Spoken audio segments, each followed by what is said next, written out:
Ah, você tinha me mandado o link é aquele, né, que você falou para mim, né? Isso. Eu vou colocar aqui, broadcast. Ótimo. O pessoal que está participando no Zoom, então, deve estar entrando. Está subindo o número de participantes. Tá certo. Isso.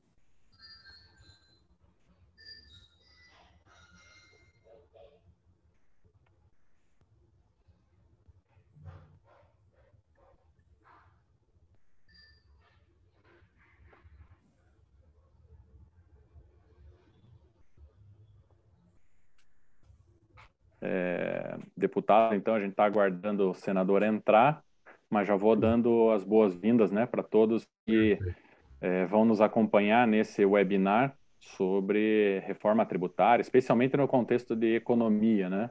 Pois não. Então, olá, ó, o doutor Gilberto Meira Júnior já chegou, já está dando bom dia para o senhor, hein, deputado? Bom dia, Gilberto. Bom dia. Bom dia. Assim, o seu microfone está mudo, deputado. Ah, não. Ah, aqui. Ah, Ainda não mudo. não. Tá. Alô? Olá? Nós estamos conversando até agora? Olá? Negativo? O que aconteceu? O que Tá, aconteceu? Hã? agora estou ouvindo. Ah, algum panezinho aí por aí. Deu certo. Você que tinha me limitado aí. Não, perfeito, já estou ouvindo. Está ouvindo? Estou às suas ordens. A hora que você quiser, eu começo. É só esperar o senador, que é importante, né?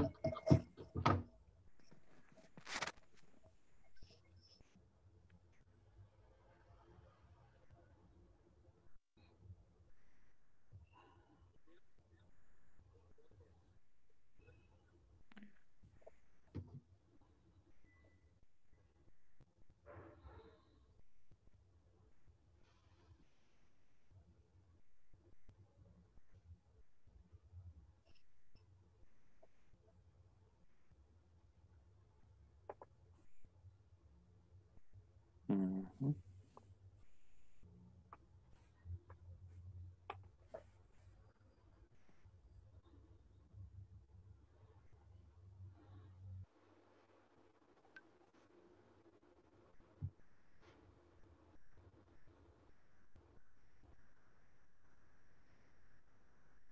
A gente não para, né?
Ah, ouçam, a pesquisa era de vocês também, né? Da família? Como é que é? Desculpe? As pesquisas, ouçam. Não, eu tenho, a família Osso ela é bem grande, né? Eu tenho, não tenho nada pessoal com eles, mas vou procurar me informar, viu, deputado? É? Mas não é da minha família, do meu núcleo familiar mais próximo. Ou que é sueco, norueguês? É norueguês. Norueguês, é. Assisti o filme domingo, aquele Filho de Pastor, que o cara que inventou os moinhos, né, na Noruega, lá. Uhum. E filmaço. Triste, mas muito... Era uma Sim, educação reprimida e o cara... mas vale a pena, um belo de um filme norueguês. Vou dar uma olhada. Sabe que o meu tataravô, que veio em 1850 para cá, aí ele teve, 50 já? teve O meu... 5 filhos aqui. Que Aí um beleza. desses 5 que teve 9, teve 12, aliás. O meu avô é o nono desses 12 e assim foi. O meu avô materno chegou aqui em 1880 e pouco também. Meu pai não, meu pai chegou em 1924. Ah, olha só. Esse meu tataravô, ele veio bem na primeira onda, né, de imigrantes alemães. Na verdade, ele tinha o destino São Francisco, Califórnia, e acabou Errou. que chegou no Rio de Janeiro e o capitão da Capitania dos Portos aqui do Brasil não deixou seguir adiante porque o navio estava em péssimas condições. Mas ele não aceitou voltar para a Noruega e ficou por aqui. Nossa, o paraíso do Rio daquela época. Você Sim. tem filmes, assim, tem imagens daquela época maravilhosa no Rio de Janeiro. Mas tem muito disso, né, no processo imigratório, né, de imigração pelo mundo inteiro. Os imigrantes paravam num país sem querer e ficavam. Sim, eu tenho vontade de buscar mais raízes. Teve primos meus que foram para a Noruega, fizeram as pesquisas. Esses meus parentes, né, o meu bisavô, no caso, ele acabou indo se instalando na região de Canoinhas e bem na época do contestado. É um negócio power, assim. O meu avô, ele foi industrial na região de Caçador, deputado. Meu avô passou por ali também, por Rio Grande do Sul, e passou ali, veio subindo naquelas farroupilhas ali, esse avô materno, e foi parar no interior de São Paulo. Entendi. Olá, amigo querido. Bom dia, senador. Bom dia, tudo bem? Tudo bem, ótimo, graças a Deus. senador? Alegria. Salute Campari, né? Tá difícil Peraí, deixa eu me acertar com a tela aqui. Tá bom. Nós estamos no ar. Enquanto vocês vão acertando a tela aí, eu vou só falando para quem está nos acompanhando do que se trata, né? Então Agora tudo bem, tá tudo certo. Tá ótimo. Dentro do conceito aqui que a APED me confiou, a Associação Paranaense de Estudo do Direito, eu estou coordenando, então, o que a gente chama de Oficina de Simplificação Tributária. Nós fizemos um primeiro evento, né, na semana de lançamento da primeiro simpósio virtual da APED, teve o Sérgio Moro, aí eu falei com o Fábio Grillo, que é o presidente da Comissão de Direito Tributário da OAB, e no dia seguinte foi o Jorge Pontes, mais na utilização do sistema tributário para combate à corrupção. Daí, na segunda semana, eu falei com o pessoal da PUC, né, o Dr. Foloni e o Dr. Dutra, falamos sobre a redução da pobreza, né, por meio do sistema tributário. Na última semana, eu falei com o Flávio Berti e o professor Pita, ambos da UP, da Universidade Positivo, né, da pós-graduação, onde eu dou aula, eu sou professor visitante. E hoje a gente vai falar com vocês num aspecto um pouco mais da economia e da atualidade do que está acontecendo. Então, já fazendo essa introdução aqui, eu queria agradecer muito, né, a participação dos senhores, né, o ex-deputado Raul, que eu chamo de deputado, para mim sempre vai ser deputado.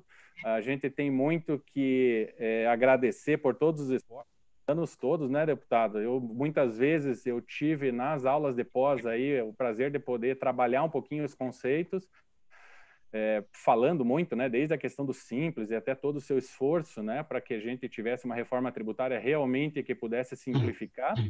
E o senador Oriovisto, aqui conosco aí agora, é representante do Estado do Paraná, acho que é o único que está na comissão mista dessa reforma lá, o único com coragem para enfrentar um tema espinhoso desse, né?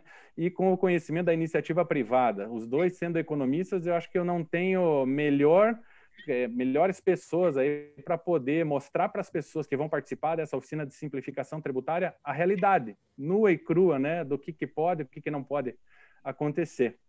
E aí, dentro disso, então, eu acho que eu sugiro a gente passar primeiro com os slides com o deputado Raul, para daí a gente começar a conversar sobre as atualidades. Bom dia para vocês, muito obrigado. Fica aberto, obviamente, uma pequena palavrinha dos dois aí para dar um bom dia para o pessoal. Então, se me permite, quero cumprimentar a você, Monroy, quero cumprimentar o Luiz Carlos Raul, dizer da minha admiração que eu tenho pelo trabalho do Raul. Ele realmente tem uma grande experiência, é o autor de uma das propostas que está lá, que é a proposta que o Senado encampou. A sua é a 45 ou é a 110, Raul? 110. Então, a do Raul é a 110, a do Baleia Rossi, que é a 45 que está lá, e o governo dá os seus pitacos, né? Nunca mandou uma reforma, mas dá uns pitacos, tenta instituir um imposto ou outro. Eu confesso que eu, como ex-empresário e agora senador, tento entender a proposta do Raul e tento entender a proposta do Baleia Rossi. Acho impossível entender o que o governo pensa, porque o governo não apresentou uma reforma inteira. O Paulo Guedes se limitou a fazer uma sugestão ou outra, né? E eu acho isso lastimável, porque o Ministério da Economia é o ministério que tem base de dados e corpo técnico muito melhor do que o do Senado, muito melhor do que o da Câmara. E já adianto que a minha participação na Comissão da Reforma Tributária tem exigido de mim muita paciência. Porque você sabe como é, né, Raul? Você participou muito tempo como deputado. É uma quantidade enorme de discursos falando de progressividade, retroatividade, fazer uma carga tributária mais simples, cobrar mais impostos dos mais ricos e menos dos mais pobres. É um discurso, e nada de concreto, nada de números, nada de objetividade. E isso está chegando num ponto que eu já não aguento mais. E, no fim, vai acabar na mão do relator, você sabe como funciona isso, que vai trazer lá um monstrengo que vai acabar sendo aprovado. Eu confesso, viu, Raul, que estou assim, muito desesperançado com a comissão mista e com o caminho que esse assunto está seguindo lá no nosso Congresso Nacional. Mas eu acho que, para mim, hoje é uma grande oportunidade de aprender com o Raul. Estou disposto a ouvir e acho que hoje eu vou ter prazer em falar sobre a reforma tributária, porque eu vou falar com alguém que conhece do assunto. E isso vai ajudar bastante. Bom dia a todos. E daqui para frente eu quero mais escutar do que falar. Raul, é com você. Tá bom. Muito bom dia, muito obrigado. O convite do Olsen, né, do Monroy Olsen, uma alegria muito grande, Instituto Paranaense de Direito, e a alegria de estar com o nosso querido senador Oriovisto Guimarães, que, pelas mãos dele, do Álvaro Dias, eu consegui entrar no Senado com esta PEC 110. Ela estava sobrestada na Câmara pelo presidente da Câmara, Rodrigo Maia, que foi em dezembro de 2018, eu consegui aprovar a PEC 293 por unanimidade na comissão especial. E quando foi abril do ano passado, o Rodrigo Maia resolveu abrir uma nova discussão, reabrir a discussão do zero. Ele desapensou uma PEC que estava pensada na 293, que era de autoria do eminente deputado Mendes Tame, né, que não é mais deputado hoje, e ao desapensar essa PEC, ele deu para o Baleia Rossi, seu autor. É do pessoal do CECIF de São Paulo, eles são idealizadores dessa proposta de modelo. Então, a 45, é uma costela da 110, porque a nossa é antiga. Ela vem em cima dos estudos de 30 anos, desde quando eu fui secretário da Fazenda do Álvaro, 87 e 90, quando eu fiz um convênio com a Secretaria da Fazenda de Berlim, e lá eu aprendi o modelo clássico da OCDE, o modelo dominante no mundo, que é o modelo de tributação, propriedade, renda e consumo, simples, direto, objetivo, e passei a defender esse modelo ao longo dos meus 28 anos deputado. No meio do caminho, aprovei o Super Simples, a Lei Candir, ambas, né, fizeram muita diferença na economia brasileira. Então, o que eu vou apresentar a vocês aqui... Opa, já entrou ou não? Entrou. Entrou? Então, só vou pôr o copo aqui. Pronto. Então, essa aqui é a introdução. A PEC 110 foi acolhida pelo próprio presidente Davi Alcolumbre e mais 65 senadores, 80% do Senado. O relator é o senador Roberto Rocha. Então, essa aqui é a 22ª palestra, né, de Reengenharia Tributária Tecnológica Fraterna e Solidária. Por que temos que fazer a reforma tributária? Quando você olha esse gráfico, você vê a derrota da economia brasileira dos últimos 40 anos. O Brasil foi o emergente que mais cresceu no mundo do começo do século XX até 1980, que está no gráfico seguinte. Mas de 1981 para cá, a nossa participação relativa no PIB mundial caiu de 4,3% para 2,5%. O Brasil perdeu quase 2% do PIB mundial. Mas qual foi a causa? Por que houve essa queda do gigante? Né? Por que nossos ancestrais, o velho Olsen veio para o Brasil, o velho Ayub, meu avô, meus pais e os ancestrais nossos, porque tinha estabilidade política desde o Império, na República, economia que crescia acima da média mundial, terras férteis e abundantes, água abundante, clima ameno, madeira, ouro, tinha tudo. Isso motivou a vinda de milhões de pessoas para o Brasil. Então, mas só que em 1981, por um erro do sistema tributário que começou em 65, nós viemos degringolando, porque não existe modelo econômico. O modelo econômico ele é assentado num bom sistema tributário, simples, objetivo, direto, que você coloque a imposição do governo na propriedade, na renda e no consumo, na dosagem bem feita, no equilíbrio, na qualidade da legislação e no equilíbrio da carga tributária, você promove o desenvolvimento econômico, claro, com liberdade democrática, né? Senão você vira uma China, né? Sem liberdade democrática. E acontece que, no mesmo período, esse aqui é o gráfico do crescimento da carga tributária de 1980 até agora, ascendente. Coincide com o gráfico anterior, o declínio. Quanto mais cresceu, não é o crescimento. Eu não vejo a carga tributária como um grande impeditivo de 33%, que é o 24ª arrecadação do mundo. Eu vejo a complexidade, o que tem em cima da carga tributária, que é o que eu vou mostrar para vocês. Esse é o gráfico de 120 anos. Olha aqui bem no meio, quando nós crescemos a 6,3% ao ano, e caiu, quando veio o Figueiredo e o Delfim, começou uma crise mundial e eles não conseguiram segurar a economia, despencou 8,5% em 3 anos, 81 em 2 e 3. Aí veio a abertura política, voltou a crescer, voltou a cair. Aí veio o Collor, quebrou o país de novo em 7,7%. Aí veio o Plano Real, a estabilidade política, a estabilidade econômica com o fim da inflação.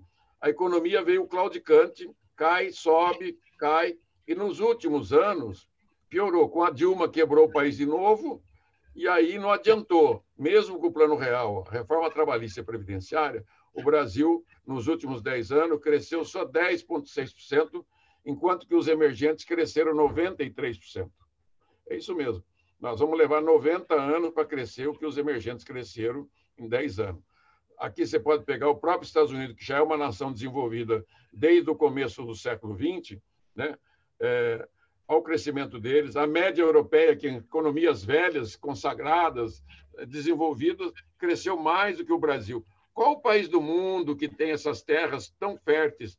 Ouro, minério, extração dia e noite, madeira, pesca, e 2, 3 safras por ano. E saldo positivo na balança e o PIB negativo. É só o Brasil mesmo, essa contradição econômica. Então, é a derrocada. Nos últimos 5 anos, Olsen e Eurovisto, o Brasil está negativo. Com a crise da Dilma 14, 15, 16, o PIB caiu 8,2%, cresceu 1%, 1, o primeiro ano passado 1 e pouquinho, e esse ano vai cair 5, 6% negativo. Então, o PIB de 2020 vai estar em 90%, enquanto que, se você fizer o marco zero em 2013, nós deveríamos estar em 120% pelo crescimento médio mundial. Nós vamos estar com 90%. Então, só nos últimos 5 anos perdemos 30% do PIB. Esse é o drama brasileiro. Não há nenhuma política macroeconômica que resolva isso, porque a visão é microeconômica. Isso aqui está numa coisa que o Eurovista deu aula de matemática, né? É formação de preço relativo, não tem nada a ver com a macroeconomia, né? Tem a ver com os preços concorrenciais que as empresas formam o preço, desde um produto agrícola primário até o produto industrializado para o comércio interno e para exportação. Como você tem os privilégios, todas essas diferenças, acabou criando uma desintermediação, uma concorrência predatória entre as empresas. Qualquer que seja o sistema tributário no mundo, só tem 3 fontes tributáveis: o consumo das famílias, das pessoas e das empresas, de bens e serviços. O IBGE calcula que essa base no Brasil tenha mais ou menos 1 milhão de itens tributáveis. Tudo que tem no supermercado, nas farmácias, nas lojas, no shopping, toda a prestação de serviço, educação, saúde, segurança, vigilância, desde a oficina mecânica, tudo que é de bens e de serviço. A segunda base é a rendas e proventos de qualquer natureza, onde estão os salários, os juros, né, os lucros, os royalties. E a terceira base tributária é a propriedade, o patrimônio das pessoas e empresas, urbana, rural, veículos e as transmissões causa-morte indevida. Isso aqui é o modelo básico de tributação que predomina nas 170 nações que têm IVA. Um só imposto de consumo, um só imposto de renda. E o patrimonial, o modelo clássico. Olha o que nós fizemos. Esse é o drama brasileiro, meu caro senador, meu caro Olsen. Por que permitimos essa poluição, né, essa bobagem ao longo de 40 anos? Veio a Constituinte e não resolveu, né? E todo mais. Então, aqui, eu faço um descritivo que começou tudo na emenda Campos-Bulhões de 1965, quando a carga tributária é 19%, e nessa época a economia brasileira bombava, crescia loucamente, porque tinha baixa carga tributária, nenhuma complexidade, e isso veio crescendo. Então, só que ele cometeu um erro básico. Nesse momento da década de 50 e 60, a Europa estava constituindo os seus impostos únicos na base de consumo, e eles criaram um imposto nacional destino, com participação da União, Estados e municípios, e o mesmo do imposto de renda, né, nos países da OCDE. Os Estados Unidos também é um modelo um pouco diferente, mas tem o mesmo princípio desse modelo. Foi dado ao município tributar os serviços, equivocadamente. Foi dado aos estados tributar os bens, equivocadamente. E a União, um pedaço de bem chamado IPI, um adicional de industrial, como se fosse uma punição, ter produto industrializado, e o imposto de renda federal. O que aconteceu depois, ao chegar à Constituinte, o sistema foi se tornando complexo, a carga já estava em 22,8%. E o Constituinte de 88, eu era secretário da Fazenda na época, tinha 36 anos, o governador era o Álvaro, e eu, com aquele convênio com a Alemanha, né, eu tinha sido vereador e prefeito, falei, eu quero morder esse leão, trazer dinheiro para o Estado e município. E juntamos 27 secretários de Fazenda e a Associação Brasileira de Municípios, porque naquela época não tinha essas outras entidades. E fomos para cima do Constituinte. O Fundo de Participação do Estado e Município, já desde as constituições antigas, tinha 32% do imposto de renda e 32% do IPI. Nós conseguimos tirar 15% a mais do imposto de renda, foi para 47%, e 25% do IPI. Aí que começou o problema. A União ficou só com 53% do imposto de renda e ficou com 43% do IPI. E tiramos deles também os impostos monofásicos. Ele tinha um imposto único sobre energia, sobre combustíveis, telecomunicações, transporte e minerais. Eles não eram tributados pelo ICMS naquela época. A partir de 89, ele passou a ser tributado. Aí que o bicho pegou. De 89 até 2019, foram feitas 17 reformas fatiadas. Com essa agora do governo, que eu chamo de fatiada também, 18. Só 2 foram benignas, que foi a reforma do ICMS, com a Lei 87/96, que ajudou a fazer desoneração da exportação, que fez do Brasil o maior exportador de commodities do mundo, que foi eu que relatei, e a Lei do Super Simples, que fez uma reforma tributária para as micro e pequenas empresas, que é uma boa coisa, mas não é, porque as pessoas acabam optando por não crescerem, né? Ele faz uma opção para ficar dentro do quadradinho. Mas o que a União Federal fez nesses 32 anos? Aumentou a carga tributária só para ela em 10%. Tudo que os estados e municípios conseguiram, eles acabaram perdendo, porque a União pegou o fim social, que era 0,1%, turbinou ele para 3 e poucos por cento do PIB. E assim foi, né? Todas as contribuições foram criadas e a carga tributária foi para 33%. Mas a carga tributária não é de 33%. Ela é mais de 45%. Ela chega quase a 50%. E aqui é a árvore da raiz dos problemas, né, que nós temos. Todos esses problemas que é o manicômio tributário são as consequências, né, o que custou ao Brasil. 600 bilhões ao ano de sonegação, 500 bilhões ao ano de renúncia fiscal e benefícios fiscais, 75 bilhões, ali aqui é 72 bilhões de custo burocrático, 5 trilhões de contencioso na justiça, 3 trilhões de dívida ativa, 1 trilhão e 800 de PIB paralelo, que é o chamado PIB informal, que gera os 600 bilhões de sonegação, é o PIB não contabilizado, alíquota média calculada pela Fiesp do 55%. E, finalmente, 13 milhões de empregados e 32 milhões de trabalhadores, nem carteira assinada tem.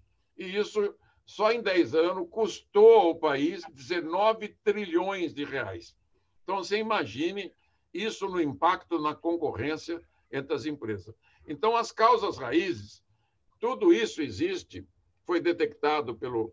Aqui a árvore dos problemas do Miguel Abuhab e do meu filho Luiz, que construíram isso, porque o imposto é declaratório, porque o recolhimento é de iniciativa do contribuinte, porque as transações bancárias não têm suporte contábil. E a carga tributária é acima dos 33% do PIB, porque tem gorduras, as gorduras são os incentivos fiscais, você declara que vai pagar o imposto e não paga, você vai à justiça e não paga, o custo da burocracia, né, e a sonegação. E a autonomia legislativa. Nenhum país do mundo deu autonomia legislativa para Estado e município na base do consumo, porque ela afeta a formação de preços e a concorrência interna. E o imposto se tornou cumulativo. Então, cada problema desse ele tem relação com cada um desses 23 subitens e ela se relaciona totalmente cruzado, criando o maior problema para as empresas brasileiras, que, por sua vez, mata as empresas, mata os empregos, mata o poder aquisitivo das pessoas e derruba o salário. Então, a nossa proposta é essa aqui, ó. Por o imposto ser calculado pelo Estado, o recolhimento também pelo fisco, as transações comerciais terão suporte financeiro imediato, reduzir a carga tributária para o valor necessário por conta da tecnologia, acabar com a autonomia legislativa local e estadual e acabar com a cumulatividade.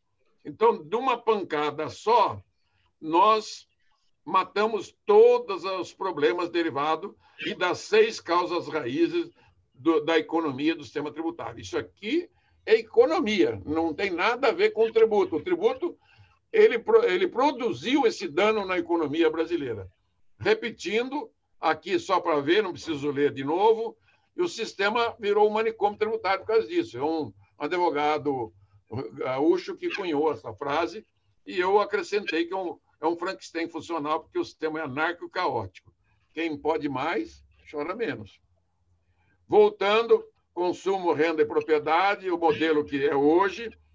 Aqui são as cargas tributárias, propriedade, renda e consumo. Só na base do consumo ampliado, que a folha também é subbase do consumo, e os outros itens tributados também, as outras taxas e contribuições, 75% da arrecadação nacional está ligado à base de consumo. A arrecadação de 2,5 trilhões, 1,8 trilhão está amarrado aqui na base do consumo, que, por sua vez, só de gorduras, de renúncias, declara que vai pagar o imposto, inadimplência, planejamento fiscal, tem um custo anual de 600 bilhões de tributação perdida. São taxações que não entram no cofre do Tesouro, 33% da arrecadação nacional. Obrigado, querida. Então, para comparar, peguei 3 comparações só: Brasil, Estados Unidos e a organização da OCDE. Aqui está o contrário, a OCDE. Então, o Brasil tributa muito o consumo e pouca a renda. Os Estados Unidos, ao contrário, tributa pouco o consumo e bastante a renda. E a média internacional da OCDE é 32 o consumo e 34 a renda. É bem equilibrado. Se você me perguntar a médio prazo, não à vista, que não dá para fazer, eu faço uma sugestão aos parlamentares, né, e ao governo e ao Congresso Nacional: soma as duas bases, 49 por 21 vai dar quase 71%, divide por 2 ao longo de 15, 20 anos, aumentando um pontinho a renda e diminuindo o consumo. Porque quanto menos você diminuir o consumo, mais você aumenta o poder aquisitivo do conjunto da população. Mas também nós desenvolvemos agora estudos dos últimos anos que também pode dar uma solução na própria base de consumo, fazendo devolução direta para as famílias, modulando a carga tributária por faixa de renda, um salário, 2, 3, 4. Então, na comparação internacional, se eu tiver que adotar o modelo americano no Brasil, eu teria que aumentar o imposto de renda brasileiro em 133% e diminuir o consumo em 292%. Não tem viabilidade nem política, nem técnica. Então, só pode fazer isso ao longo de muitos anos, né? Não dá para você fazer uma transformação tão grande, né? Porque os preços relativos eles estão baseados nessa estrutura e você criaria um caos na economia brasileira muito maior do que o caos que existe hoje. Ali a comparação com a OCDE. Daí que vem a simplificação tributária como primeiro pilar. Primeira regra de ouro: não mexer na partilha. Porque o Oreovisto está vendo agora, não se mexer. Qual que é o maior medo do Paulo Guedes e do governo federal? Perder receita para estados e municípios.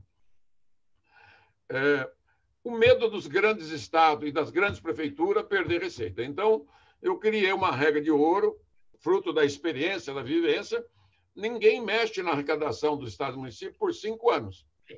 Você olha para trás, faz um cálculo do que teve de arrecadação, faz uma média de 3, 4, 5 anos, porque a economia oscilou muito, né, nesses últimos anos, o número que os governadores e prefeitos quiserem, e faz uma média estatística e faz um índice.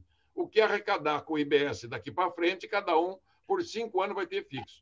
Do 6º ano ao 15º, você faz uma transição da origem para o destino só para estados e municípios. E a União fica com o seu pedaço do IBS, que é mais ou menos 35%. Então, isso aqui é o primeiro pilar nosso: eliminar o máximo de tributo da base de consumo, como se fosse um obeso mórbido, tributários mórbido, com 9 cânceres dentro do organismo da base de consumo. A minha sugestão é eliminar todos eles.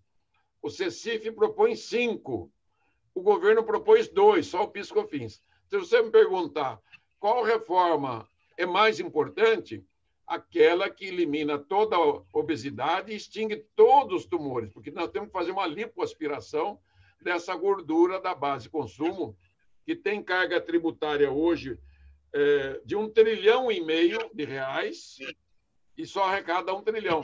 Então, ao limpar o sistema, as empresas ficarão enxutas, competitivas, vão gerar mais emprego, porque a folha de pagamento também vai desonerar, e vai aumentar o poder aquisitivo das famílias, e cria um círculo virtuoso. Então, por isso que eu falo, o sistema tributário, a legislação tributária, ela é a peça central, é o motor da economia de qualquer país do mundo, é ela que direciona se a economia vai a 100 por hora, 120, a 150, ou vai a 1 por hora, como é o caso do Brasil, que não está dando nem 1 por hora. Então, o nosso modelo é IBS dual. Por que ele é dual? Porque a União não quer sentar à mesa com estados e municípios, nem os estados com ele. Então, o que é dual? É o mesmo IBS, a mesma lei, uma lei só, a cobrança nacional, destino, alíquota por fora, que é outra aberração, mas na hora do contribuinte é a mesma coisa. Igual eu fiz no Super Simples. Criei uma cobrança única nacional, não tem mais cobrança de estado. Cada um tem o seu pedacinho. É uma outra diferença. A 45, ela propõe alíquota única. Presta atenção nisso, Aloysio. Só que depois, lá na frente, ele fala assim, todos os 5.570 municípios, os 27 estados e a União, podem fazer uma outra lei criando alíquotas adicionais à alíquota padrão deles. Isso não é correto. Nós já conseguimos que os governadores de prefeitura acabassem com a guerra fiscal do ICMS, que custa, né, por ano 200 bilhões de renúncia fiscal e mais 200 bilhões de sonegação, e custo burocrático de mais de 40 bilhões, por que nós vamos permitir isso? Acho que essa é uma coisa mesmo da academia, né? Bom, segundo, as alíquotas nossas serão flex. 2, 3 alíquotas para serviço. O único drama que eu tenho para serviço é pessoa física com pessoa física. É muito alta você padronizar a alíquota. Depois eu tenho outras, aproveitamento do crédito, porque nós temos que algumas coisas são essenciais. O nosso modelo fica limpo assim. O INSS nosso, nós vamos intervir também, só deixar ele e diminuir a alíquota patronal no máximo que puder, jogando para o consumo e para a renda. Como a renda é mais difícil, você pode calibrar isso primeiro no consumo e depois retornar para as famílias, porque, de qualquer maneira, essa carga tributária está no consumo, ela está nos preços. Ao limpar o sistema INSS patronal, o empregado continua, fundo de garantia continua, porque não tem como mexer, e elimina também a CSL do imposto de renda, que aquilo foi uma, desculpa palavrão, mas foi uma saca que o governo fez para não dar partilha, para estar lembrado que a União fica só com 53% do imposto de renda, lá atrás, aí ele criou a CSL, né, para passar para trás os estados e municípios. E nos patrimoniais, viu, Orovisto, eu jogo todo para o município. Isso é uma coisa antiga que eu tinha, que eu desejo de fazer, porque os impostos patrimoniais são condominiais. Por que o Estado é dono de metade do IPVA e do imposto de transmissão, causa morte e herança? Joga tudo para o município e coloca os principais deles de transmissão junto com a Receita Federal para fazer a cobrança na mesma hora, para moralizar esse setor. E comando, por exemplo, ali vai ter comandos para iate, para aviões executivos que não tem, ali vai ter comando para uma Câmara de Vereador não fazer demagogia na hora de fazer a correção monetária, que isso é um grande problema no país. Bom, não vamos entrar nesse caso. Aqui é o modelo do CECIF. Ele só mexe em 5 impostos, cria o IBS e fica todos esses aqui para trás. Ele não mexe na folha, ele não mexe no imposto de renda, nem IPTU. Então, a proposta 45 é uma reforma, uma meia reforma, é 2/3 de uma reforma da base de consumo. Ele não mexe em nada na outra estrutura. A do governo é pior ainda. Ele mexe só em 25% da base de consumo, né? E mexe em 6% da base ampliada do consumo. Lembra daquela base de 75%? Com a CPMF, só a folha. Então, não é uma reforma, é um nada. Né? Não posso dizer, porque eu não quero dar dinheiro para os estados. Ele saiu com essa ontem. Escuta, quando você fizer a reforma, é um acordo nacional. Né? Você tem meio trilhão para eliminar de gordura, como é que você não pode alocar mais 30 bilhões ali, 40 bilhões? Calma, vai com calma. Pense holisticamente que cabe tudo, né, para você promover o desenvolvimento brasileiro integrado. É preciso ter essa capacidade. O segundo pilar nosso, que eu considero metade da reforma, é a tecnologia do modelo Aboab. O nosso senador, que é do ramo, conhece o Miguel, ele é o maior prestador de serviço tecnológico hoje, principalmente para a indústria, mercados, mercadinhos, supermercados e atacadista. Então, o modelo é calcular o imposto pelo cada ponto de venda online, como se fosse nos Estados Unidos, só que débito e crédito. Segundo, a nota fiscal é que vai gerar o boleto. O sistema de meio de pagamento fará um depósito do CNPJ. A empresa vendeu o que é dela, ela entra e o que o Estado recebe ali. Então, nós vamos acabar com o imposto declaratório, com o recolhimento de iniciativa contribuinte e compatibilizar. Uma nota fiscal vai ser tudo baseado na nota fiscal. Não mais da circulação de mercadoria, sair correndo atrás do caminhão, se é contrabando, se não é contrabando, é pelo fluxo financeiro. Follow the money, como dizia o Garganta Profunda do Washington Post, que você consegue pegar o bandido. Aí, viu, Ossi, não sei se os promotores, os juízes encaram isso, na minha visão de economista, é o maior combate à corrupção e ao descaminho da história do Brasil, fazer toda a sincronização. Tem que ser síncrono isso aqui. A nota fiscal, por exemplo, você vendeu R$100.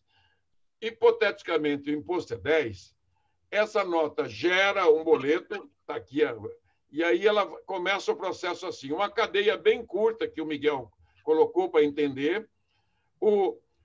A manufatura comprou os insumos por 100, pagou 10 de imposto para o governo. Ótimo. A manufatura vendeu por 200. O varejo é que paga aqui. O varejo comprou 200 e pagou 20 para o governo. Você percebeu que a carga tributária aqui aumentou. Só que no passo seguinte, automaticamente o sistema Aboab devolve 10 para a manufatura. Essas duas fases ficam, né, imunes. Aí o varejo vendeu para o consumidor final por 400, o consumidor final pagou 40 e o varejista recebeu 400. Olha o que acontece. O sistema eletrônico, como é no CETIP do bancário, né? Você está lá com o teu crédito, você tem dinheiro aplicado ali na conta corrente, está no vermelho, está no azul. Recebe 20. Ou seja, essa operação custou R$400, o consumidor pagou, ele é que paga o imposto em qualquer circunstância, hoje, ontem e amanhã. Só que ele, com esse modelo, nós anulamos, deixamos toda a cadeia produtiva nacional livre da concorrência predatória. Isso aqui vai fazer do Brasil a locomotiva do crescimento do mundo, que nós temos muito mais capacidade de crescer a 6%, 7% ao ano. A hora que você desimpactar as empresas, você eliminou. Foi aí que eu juntei. Eu tinha até 2016, eu tinha a CPMF para a Folha. Eu não tinha outra alternativa a não ser a CPMF para a Folha. Aí o governo me pediu para tirar da proposta. O próprio governo Temer, e o ministro me chamou lá, que estava atrapalhando. Mas Deus é tão grande que eu conheci no mesmo mês seguinte o Miguel Aboab. Eu falei, caramba, como é que eu não pensei num treco desse antes, né? Eu, com tantos anos de experiência no fisco, né, tinha sido 2 vezes secretário da Fazenda. E tantos anos lidando com isso. É de uma beleza. Aí, aquilo que eu falei para vocês, as famílias mais pobres são impactadas com 53,9% de impostos, direto e indireto. Isso está calculado pelo IPEA e outros institutos. Por quê? Porque tudo que ele ganha, ele consome. E é no consumo que está a maior carga tributária. Mas tem que fazer o imposto de renda progressivo, tem que fazer isso. Com esse modelo também, que é o de um rapaz do Rio Grande do Sul que sugeriu, falou, lá atrás, há muitos anos, ele falou, Raul, por que você não pega o modelo da Nota Paraná, Nota Paulista e Gaúcha, e usa para devolução mensal para baixa renda? Cobra o que tem que cobrar e devolve. Puta, é outra sacada grande. Mas assim mesmo eu fui fazer as contas e olhar os outros modelos com a consultoria da Câmara, do Senado, que eu ouvi o Brasil inteiro, né? nesses anos todos, não tem categoria que não tenha conversado comigo, e eu com eles, e assim por diante. A gente viu que a média da tributação internacional de comida e remédio é 7%. E que no Brasil é 33% e 34%. Falei, se eu reduzir a comida para 7%, ele tem um triplo ganho. Comecei a trabalhar isso. Primeiro, o consumidor direto de comida e remédio ganha, porque reduz diretamente. Segundo, o produtor rural ganha, porque hoje, com a carga tributária grande, quando ele começa a vender os seus produtos, ele vai para a mão do exportador, as trading, é ela que recebe todo aquele monte de crédito de volta. Então, quando você pegar o crédito de 33, reduz para 12, para 7, você vai dar um ganho extraordinário para o produtor, ganha um pouquinho, o consumidor ganha e o governo deixa de ter que devolver muito e esse setor moraliza. Porque hoje o crédito de ICMS exportação ninguém está recebendo. De ICMS nem tem mais de 100 bilhões. Aliás, eu coloquei também no texto a securitização desses créditos após a implantação do novo modelo. Senão, os governos estaduais e o governo federal não vão pagar nunca isso, porque não tem juro, não tem correção monetária. E aí nós listamos educação e saúde. Por que tem que ter alíquota menor? Porque elas são essenciais à civilização em todo o mundo. As alíquotas internacionais de saúde, educação e comida são baixas e são essenciais à vida humana. E a educação e a saúde, porque o sistema é público de educação e saúde. Cada escola privada e cada hospital privado que atende com um plano de saúde, ele está fazendo um favor para o Estado. Se eu cobro muito, esse classe média baixa, ele pula de volta para a escola pública e pula de volta para o plano de saúde público, como aconteceu agora. Então, é burrice querer tributar muito esses setores. Não, a internacional, quando você analisa qualquer país do mundo, remédio, por exemplo, comida, não tem quase nenhum país tem tributo. E educação e saúde tem essa característica. É verdade que os modelos da Alemanha, na Inglaterra, França, são público, né, a saúde. Mas, no nosso caso, nós temos 165 milhões de pessoas no plano de saúde público, né? E menos de 40 e pouco no sistema privado. Ora, quando nós criamos lá atrás o plano de saúde, era para ter meio a meio. Imagine o SUS com metade. Isso não aconteceu por causa daquele gráfico lá atrás, porque a economia emergente parou de crescer. Se o Brasil tivesse com 17 trilhões de PIB, nossa despesa pública com saúde e educação seria muito menor. As famílias iriam pôr suas famílias na escola privada, ou melhoraria a escola pública também. Então, isso está na essência do modelo econômico brasileiro. E um comando constitucional de não permitir mais aumento da carga. Aqui é um exercíciozinho de família, que não vou perder tempo com isso. E lá embaixo, transferir a matriz tributária ao longo dos anos. Você tem várias alternativas. O que os governadores pediram, já lá atrás, o senador Roberto Rocha, com autorização lá do Senado, nós fizemos no relatório do senador alterações já resolvendo 100% da demanda deles. Está aqui a demanda, né, os fundos, aquilo que eles querem, o fundo, a manutenção dos atuais fundos, né, a eliminação do PASEP, que é um pleito antigo, o fundo de exportação, que hoje é baseado, são 2 fundos, um só para industrializado, outro só para agricultura. Aí eu mudo a característica dele, faço pelo saldo da balança e para aqueles estados que são perdedores, exportadores líquidos, como Minas, Mato Grosso, os 2 Mato Grosso, Goiás, Pará, que são 80% exportadores, ok? E aí os municípios também, com a transferência do IPVA e do ITCMD, dá um ganho de 40% do atual fundo. Eu resumo assim, a proposta é eminentemente econômica e o direito tributário entra fazendo uma boa lei. Está lá um bom texto legal, porque faz 4, 5 anos, não tem crítica no modelo, não há nenhuma crítica consistente, nada importante no modelo que está escrito na 110. Isso está testado, publicizado, só eu. Tem mais de 70 mil páginas falando dessa reforma na internet. Então, Aqui, ó, essa renúncia fiscal, só da parte do consumo, dá para economizar 300 bilhões por ano. Mas o que vai acontecer com esse dinheiro? Vai para o governo? Vai para a empresa? Não. Isso aqui são alíquotas que vão desaparecer. Desaparece dos preços, porque não vamos precisar ter essas alíquotas para arrecadar o mesmo 14% do PIB que é arrecadado hoje da base de consumo. A sonegação, a mesma coisa. A dívida ativa, nós estimamos bem por baixo que anualmente aumenta a dívida ativa brasileira em 100 bilhões. Isso desaparece, o modelo de cobrança do Aboab é automático.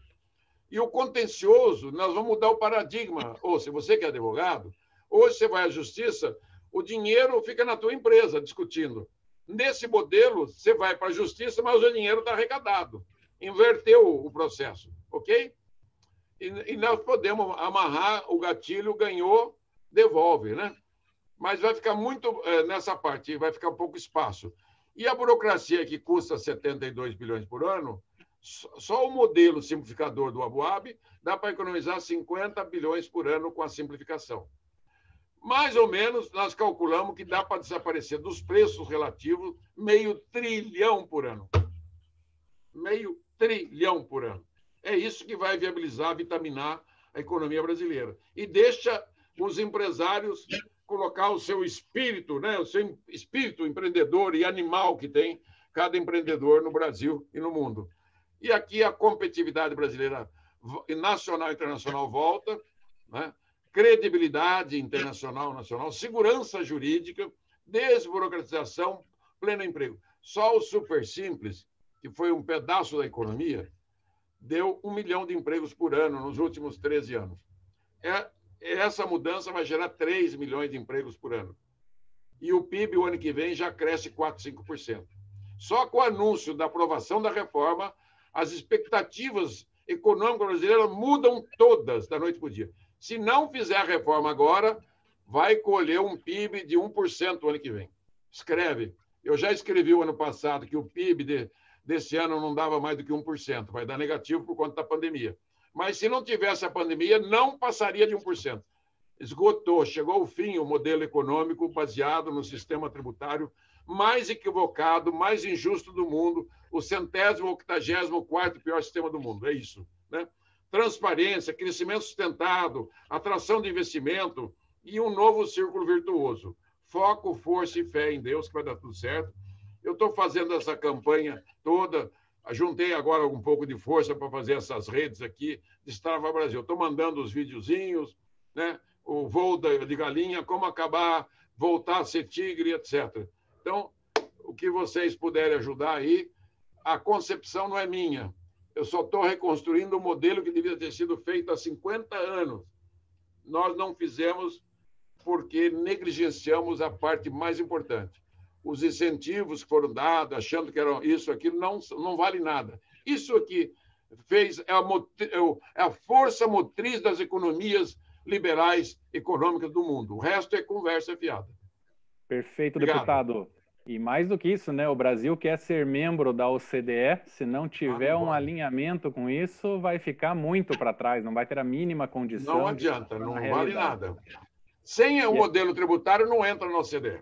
Perfeito. E aí eu já passo a palavra para o senador Oriovisto, então, para a gente comentar, né, não só sobre a apresentação, mas sobre a viabilidade de implementação no atual contexto político, né, senador? Então, olha, antes de mais nada, eu quero parabenizar o Raul. E a exposição do Raul deixa claro aquilo que eu falei de início. Esse assunto não é um assunto para principiantes. O Raul tem uma vida dedicada a esse assunto, pelos diversos cargos que ocupou, foi secretário de Fazenda, deputado, enfim, passou a vida toda aí lidando com esse assunto, né? E realmente conhece muito. Ele reflete aí décadas de trabalho em cima desse assunto. É um especialista. O que eu posso dizer para o Raul? Claro, Raul, como leigo no assunto que sou e perto de você, somos todos leigos, eu conheço os impostos muito mais de pagá-los do que de cobrá-los, né? Minha vida inteira eu passei pagando como empresário. E você não, você passou grande parte da sua vida como secretário de Fazenda, em função pública, analisando isso, e eu confesso que eu não tenho essa vivência que você tem. Acho mesmo, e daí a minha crítica inicial ao Ministério da Economia, que o Ministério da Economia tinha obrigação de fazer isso que o Raul fez, apresentar uma proposta inteira, apresentar uma proposta com começo, meio e fim, mostrando os efeitos, as consequências, mostrando como é que se transita, enfim, dando uma visão geral e fazendo isso da forma mais didática possível para que senadores, deputados, empresários, porque não é só lá no Senado, o cidadão brasileiro precisava entender melhor o que ele está pagando, quanto que ele está pagando. Nada é transparente no nosso país, né? Essas críticas todos fazem. Mas como resolver isso? Qual é a solução para isso? Como é que podemos fazer alguma coisa simples? Como vai ser o país depois de aprovada essa reforma, né? O que eu, enquanto produtor, ou o que eu, enquanto consumidor, ou enquanto proprietário de um imóvel, vou pagar? Como é que vai funcionar isso?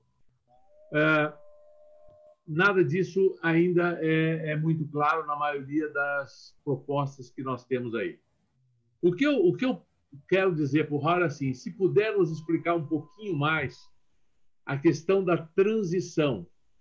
Eu tenho particularmente muito medo desse período de transição aonde Estado, município e governo federal e nós, enquanto produtores, enquanto proprietários, enquanto, enfim, contribuintes nas mais diversas fases desse processo, vamos ter que conviver com dois sistemas. Né?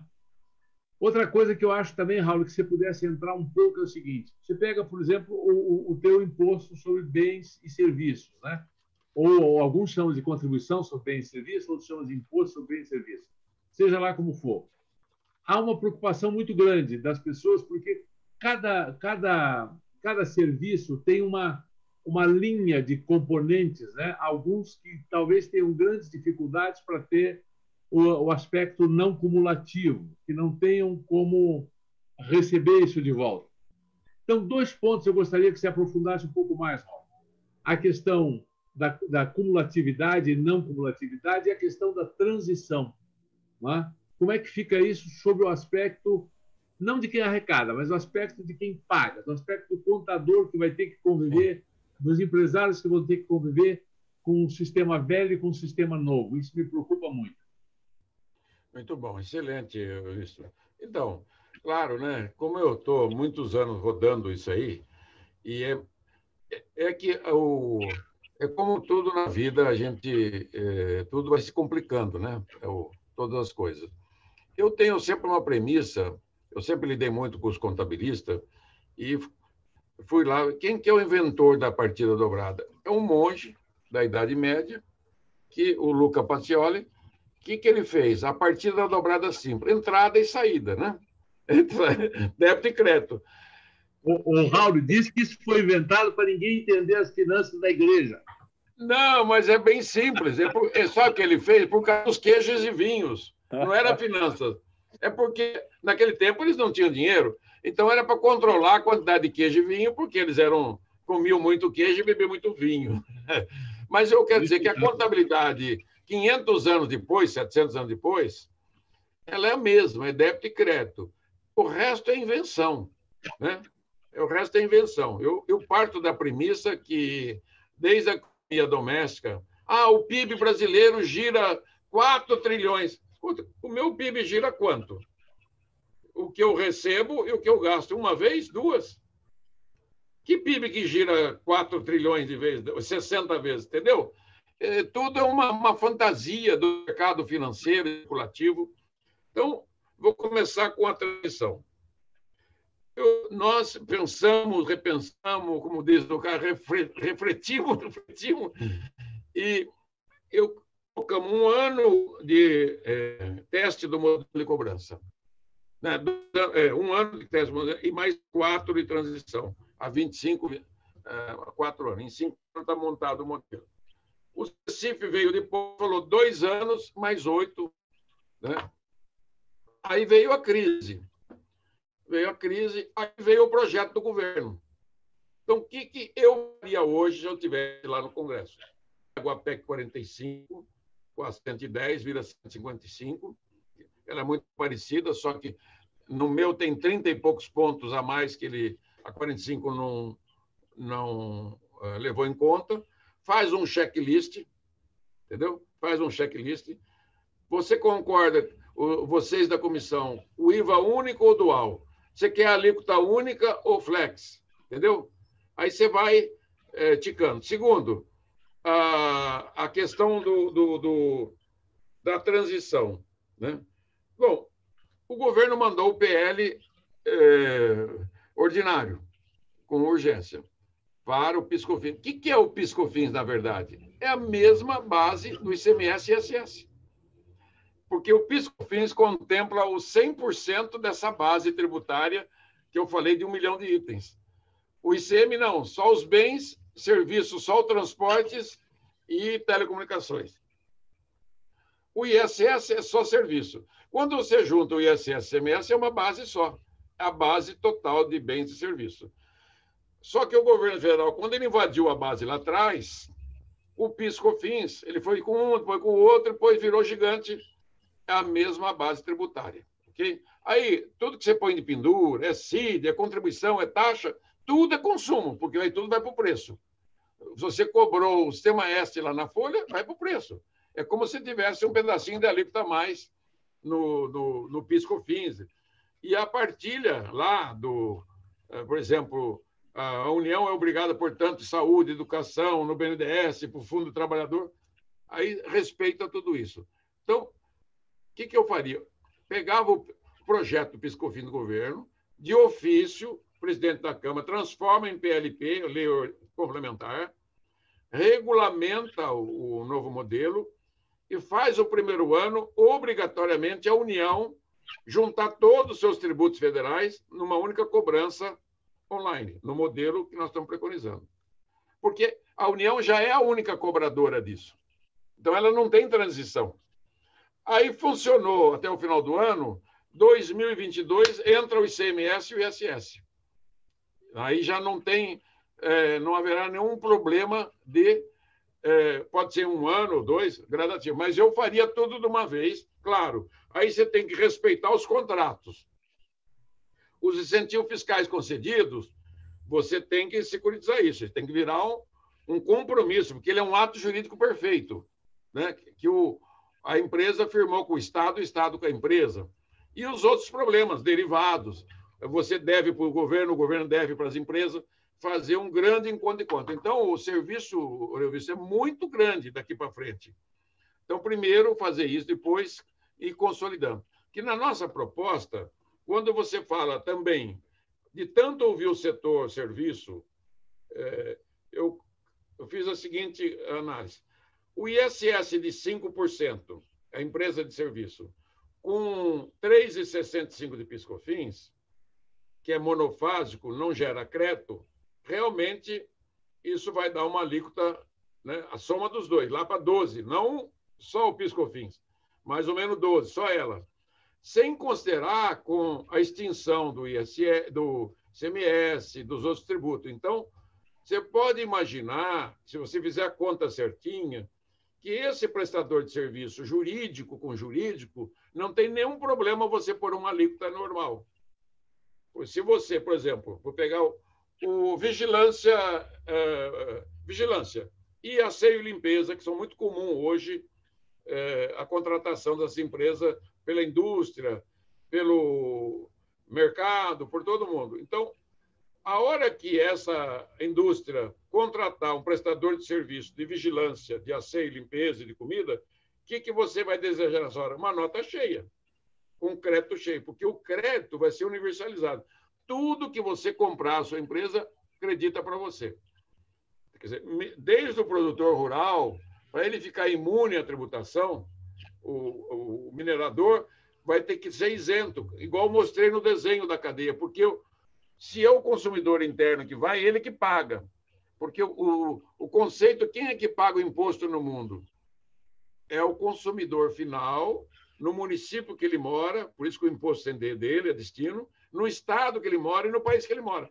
Nenhuma nação exporta impostos e importa impostos. Então, esse conceito também na cadeia produtiva. Tudo gera crédito, tudo. Hoje tem assim, você gastou energia no escritório, não gera crédito. Telefone também não. Então, tudo gera crédito. Até porque cada atividade, cada compra que você fizer de bem e serviço na cadeia produtiva, seja ela uma empresa de serviço ou uma de manufatura, né, ou um profissional liberal, você vai se creditar. Eu só tenho, por isso que eu coloquei a alíquota flex, para poder, primeiro, acolher esses itens essenciais com alíquota no máximo de 7%. Não está escrito alíquota de 7%, eu defendo isso, né? Então, vai depender muito das entidades. Segundo, a alíquota que vem de 5% de ISS e 9,25% de PIS/COFINS, mais as rebarbas. Então, você pode ter 2 padrões, 3 de um padrão menor para o profissional, o prestador de serviço autônomo, o liberal para a pessoa física. Não dá para você cobrar 20% para a pessoa física, 20 e pouco, não dá, nem 15%. Tem que ter um tratamento especial vis-à-vis aí, para acabar com a pejotização, né, dessa coisa. Você dá um tratamento único para todo o Brasil, pensando, eu tenho ISS, eu tenho PIS/COFINS e tenho a rebarba de todos esses impostos que tem que calcular ali, tá? Então, a carga tributária, na verdade, vai acabar diminuindo. E a cumulatividade vai ficar zero, não haverá mais cumulatividade. Porque eu tinha antes o imposto seletivo, não tenho mais. Eu defendi por muitos anos a tributar 6 itens separados para dar a receita e diminuir a alíquota. Fui, ao longo dos anos, aprendendo que não dá, tem que ser limpo, para ficar aquela cadeia produtiva que eu mostrei do fluxo da cobrança. Então, deputado, deixa eu pegar esse gancho. Esse gancho aí da não cumulatividade e cumulatividade, a gente já teve a má experiência, né, no passado do PIS cumulativo, que supostamente o empresariado quis que se tornasse não cumulativo, e pelas estatísticas aí chegaram à conclusão que a alíquota de 0,65, que subiu para 1,65, na verdade teria sido suficiente de 1,3. Então o pessoal nivelou por cima. A gente não corre o risco aí, em não acertando aí o ajuste fino dessas alíquotas aí, ter um problema de aumento de carga e aumento de cumulatividade no sentido dos exportadores, por exemplo, que já estão com esses bilhões acumulados e, de repente, nesse próprio IBS ou CBS, o que for, a gente ter de novo esse problema? Não, nós também trabalhamos muito isso com a CNI, são 90 e poucos setores industriais, né, e todos grandes exportadores e importadores do Brasil. Exportou é online, um dia, 2 devolve pelo sistema. O sistema de cobrança eletrônico 5.0, você vai ter uma conta bancária linkada ao IBS. Outra coisa, por que chama IBS e não IVA? Porque é a nova nomenclatura internacional, não usa mais imposto de valor agregado, né? O valor agregado é o que acontece, né? Cada etapa agrega, adiciona, acresce. Mas o nome do imposto nos últimos 20 anos mudou para Imposto sobre Bens e Serviços. Por isso, entendi. Né? Não, é ótimo. A questão do valor agregado é a sistemática mesmo, que é o modelo. E o modelo americano, por exemplo, ele é monofásico, né? Uma fase só. Cobra, não tem crédito, não tem nada. É uma outra coisa. Então, a máquina e equipamento do ativo fixo, devolução também semi-imediata. É o tempo de calcular, o comitê gestor ver os créditos. Tudo vai ser no crédito financeiro, não haverá mais crédito escritural. Ótimo. Faltou deixar isso claro lá atrás. Uhum. A base de toda essa confusão do ICMS, do IPI, do PIS/COFINS, é o crédito escritural. É crédito bom, é crédito ruim, importou, exportou. Isso é a fonte da corrupção, que cria dificuldade para vender facilidade. Isso agora, tem meio século disso, né? Desse troço. Sabe, deputado, que isso também não é exclusivo nosso, né? Na Europa também tem fraude na exportação e tudo, a gente vai ter que tomar cuidado. Mas dentro dos 3 pilares, né? O primeiro, de simplificar, o segundo, da tecnologia, o terceiro, né, na parte da redução de pobreza, né, fraternidade. Nossa, é muito boa a sua proposta, realmente tem que ser completa. essa questão de ir completo, ir no dual, porque está difícil de passar, né, com os estados e os municípios. E eu estou vendo aqui nas perguntas e respostas aqui dos nossos participantes, muito no sentido na prática, né? Será que realmente isso pode acontecer esse ano ainda? Não sei qual é a perspectiva do senador, olhando pela comissão, né, que onde está sendo debatido no Congresso. O que é mais viável, senador, de toda essa proposta colocada? Olha, Monroy, eu quero te dizer o seguinte, eu não sei, o Raul também pode dividir essa resposta comigo, mas é claro que tudo isso é uma questão de política. Você tem que ter uma visão da política brasileira como um todo para poder entender o que vai acontecer nos próximos meses, né? Nós estamos perigosamente nos aproximando do fim do ano. Se essa reforma não for aprovada agora até 15 de dezembro, ou seja, nós estamos falando aí em setembro, outubro e novembro, nós temos mais aí 90 dias para aprovar essa reforma, é um prazo bastante curto, ela já não pode mais entrar em vigor o ano que vem, nós já jogaríamos isso para 2022. Né? A situação nacional, política, é uma situação hoje difícil, né? Muito complicada. O governo aliado com o Centrão, uma série de coisas acontecendo que tornam as coisas um tanto imprevisíveis. Principalmente o governo tem um papel importantíssimo em apressar essa reforma ou não. Ele tem um poder maior do que qualquer outro agente para fazer com que essa reforma aconteça. E eu não vejo esse empenho tão grande assim. Sinceramente, não vejo. E olho as reuniões da comissão mista, ainda mais agora com essa coisa de pandemia, de tudo ser feito à distância, tudo isso dificultou bastante. As próprias reuniões do Senado estão muito complicadas.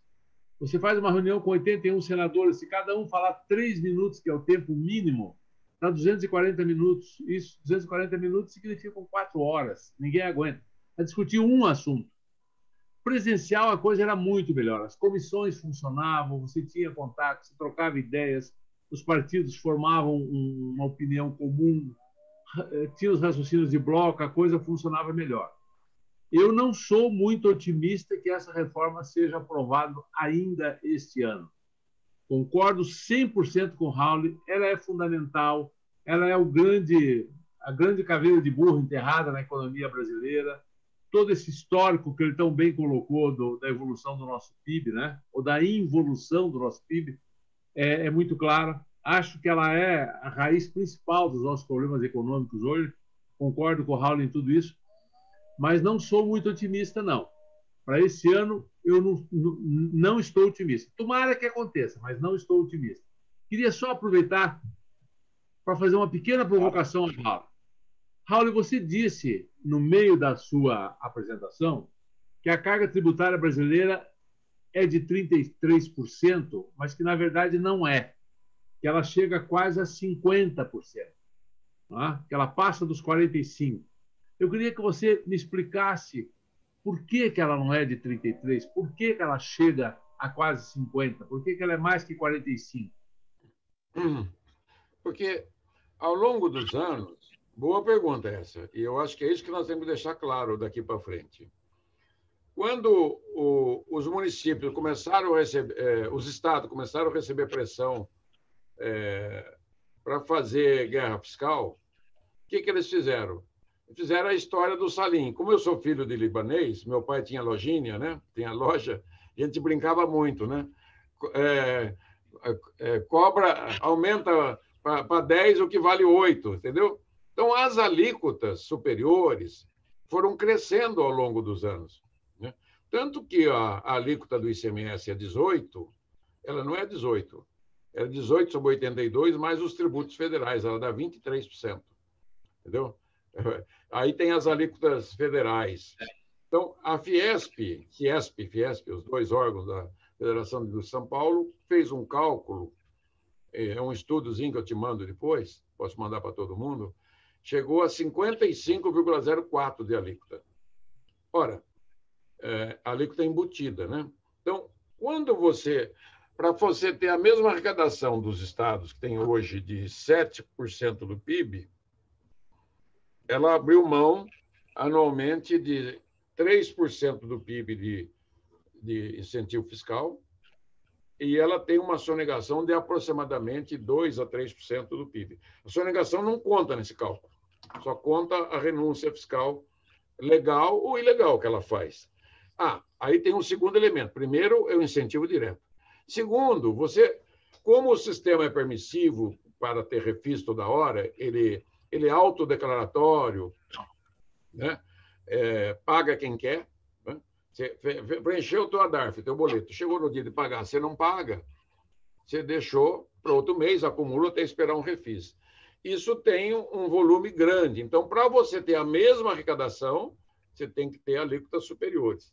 Então, se você cobrasse cheio os 18 do ICMS, mais os quase 30 que tem de energia, combustível, telecomunicações, etc., que são alíquotas maiores, bebidas, etc., você teria, com certeza, ao invés de arrecadar 500 bilhões por ano o ICMS, ele teria uma arrecadação de mais de 800 bilhões.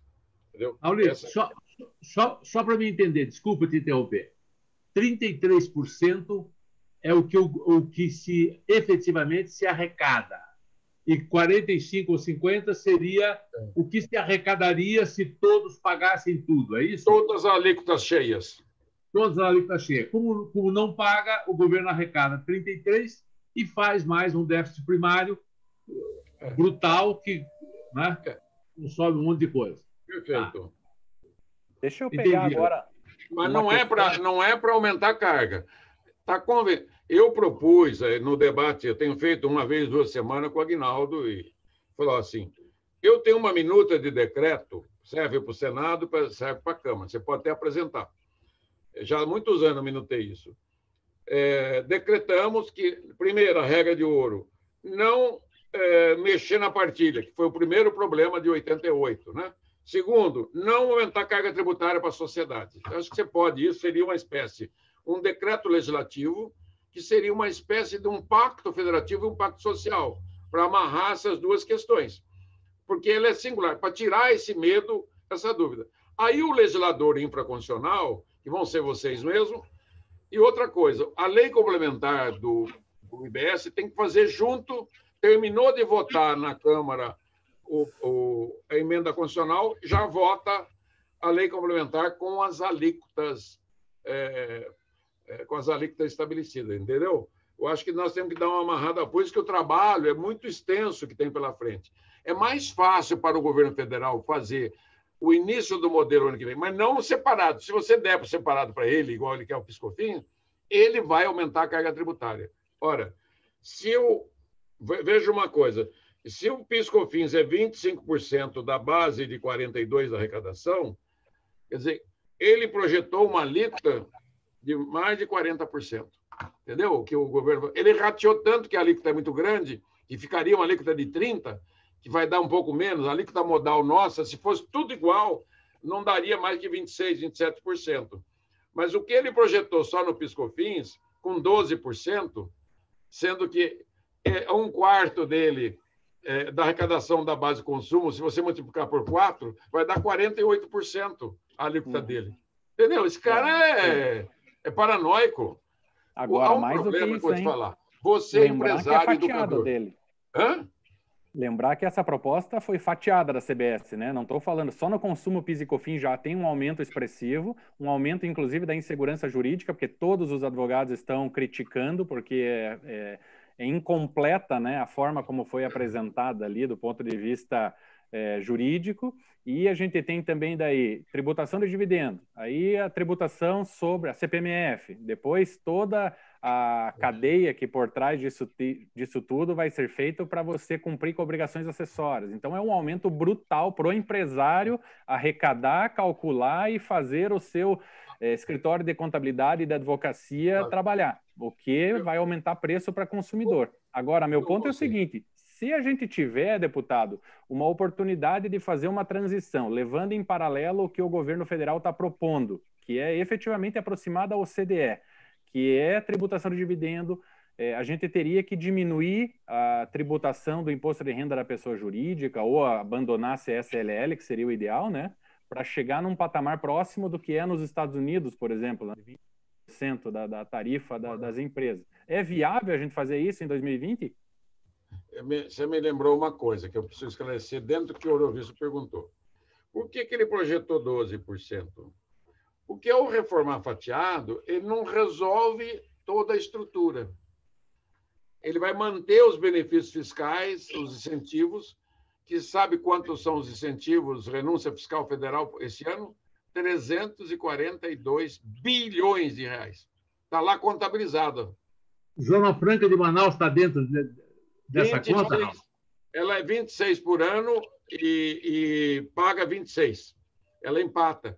Só que ela traz um dano maior por causa de uma série de problemas. Na minha proposta, eu mantenho a Zona Franca, mas dentro de um cálculo que tem que ser feito o valor, porque eles não aceitam em dinheiro, né? Já tentei de tudo. Fazendo um cálculo da logística, etc., para viabilizar o polo que está na Constituição. Mas você vê, você pegou um ponto que eu lembrei, a alíquota correta para esse setor é 7,5%. Essa PIS/COFINS. Mas como ele não acaba com a guerra, com os incentivos, ele não acaba com o cara declara e não paga, porque o modelo continua sendo declaratório. Quanto que ele precisa de alíquota para cada contribuinte que declara que vai pagar o imposto e não paga? Para contribuinte que vai à justiça e não paga, né? Ou que ele é autuado e não paga. Então, quanto que ele precisa de alíquota superior para manter a mesma arrecadação que ele tem hoje? Daí que ele fez um cálculo para cima, para manter a mesma... A reforma fatiada é fruto do medo do governo federal tem de acontecer com ele o que aconteceu na Constituinte de 88. E esse minuto de decreto, eu te mando ainda hoje, isso acalma todo esse medo que tem de governadores, né? Você pode até escrever detalhado mais, né? De prefeitos de cidade grande, porque os prefeitos de cidade grande também estão com o nariz torcido. São Paulo tem 27% do ISS nacional. 27%, de 65 bilhões. 27%. Tem 10,5% do PIB. Com 10,5% do PIB. Então, você entendeu? Se pagar o ISS no destino, São Paulo vai ter um prejuízo maluco, né? Não vai ter, que não é dele. Eu sei, mas isso que ele arrecada hoje não vai arrecadar mais. Mas ele arrecada no conjunto. Se ele tem 10,5% eu já fiz essa conta. Se ele tem 10,5% do PIB nacional, ele vai ter 10,5% da soma da arrecadação dos municípios brasileiros. Não vai ter prejuízo. Já fiz essa conta. Eu me lido com isso dia e noite. Então, não vai ter prejuízo. Eu estou fazendo isso para os paulistas. E eu estou fazendo uma conta diferente aqui, a conta do nosso tempo. Eu sei que o senador Oriovisto tem 12:30 algum compromisso. Eu não quero amarrar ninguém. Por mim, a gente vai até as 3 da tarde conversando aqui, hein? Que está ótima a conversa, está muito esclarecedora. Mas eu quero que vocês aí... Se você me permite, eu quero fazer só uma pergunta para o Raul. Raul, você tem conversado com o Aguinaldo, com o relator da reforma tributária? Sim. Eu tenho conversado, influenciado ele, falando, olha, não faça coisa... O que você acha do Aguinaldo? Vai sair um relatório? Vai. É boa gente, viu, Orovisto? Muito compenetrado. Eu acho que deveria pegar a irmã dele lá no Senado, que é senadora, né? Tem uma irmã dele lá no Senado, a Ribeiro, lá, não sei se é Ribeiro. E a gente... nós temos, assim, ele me trata com muito respeito, carinho, e eu sinto sinceridade nele. E outra, nós temos a presidência, né, que é nossa. E eu já fiz com o senador e a equipe dele um checklist, esse checklist. A gente vai para vocês e fala, olha, aí a gente entrega mastigado, como você falou, tem que transformar isso em beabá, né? É isso que é, porque é difícil. Você explica e é difícil mesmo. Você sabe, Raul, uma sugestão que eu te faço, você que é do ramo, que é especialista... Você já me falou da cartilha. Não, mas não é só isso, Raul. Esqueça um pouco o embasamento legal. Olha, eu estou aqui, ó. Eu comecei a estudar esse troço já faz tempo.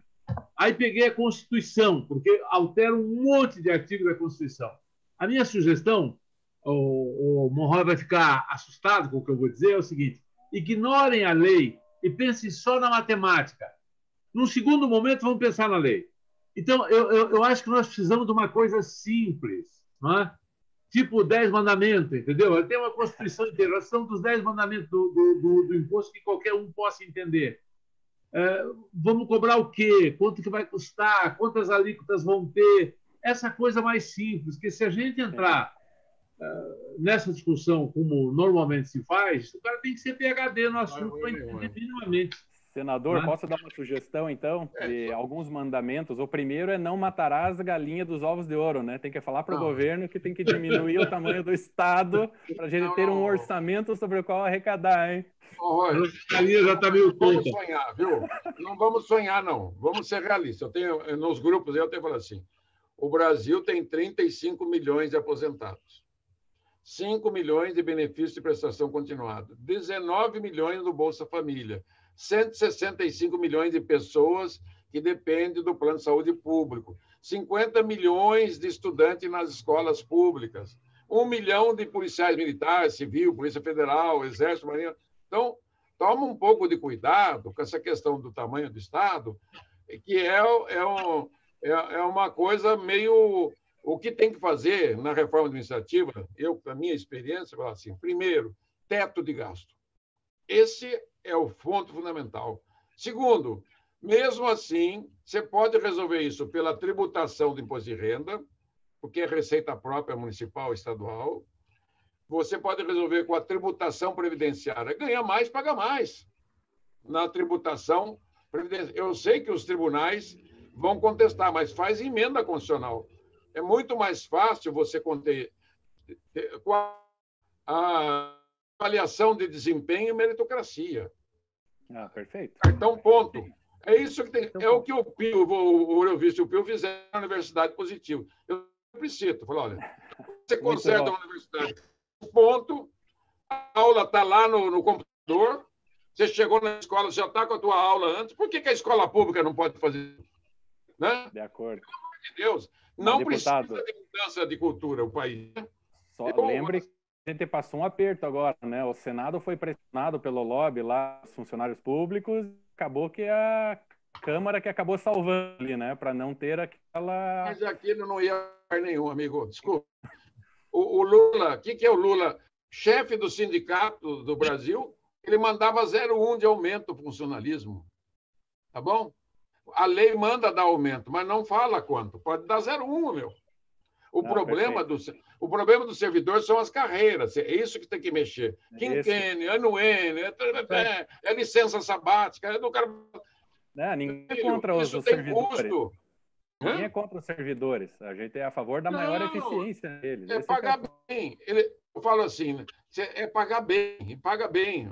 Olha, você sabe que no Paraná não tem nenhuma carreira que estão no topo do salário brasileiro. Todas as carreiras de Estado, todas que são chamadas carreiras de Estado, estão no topo do salário.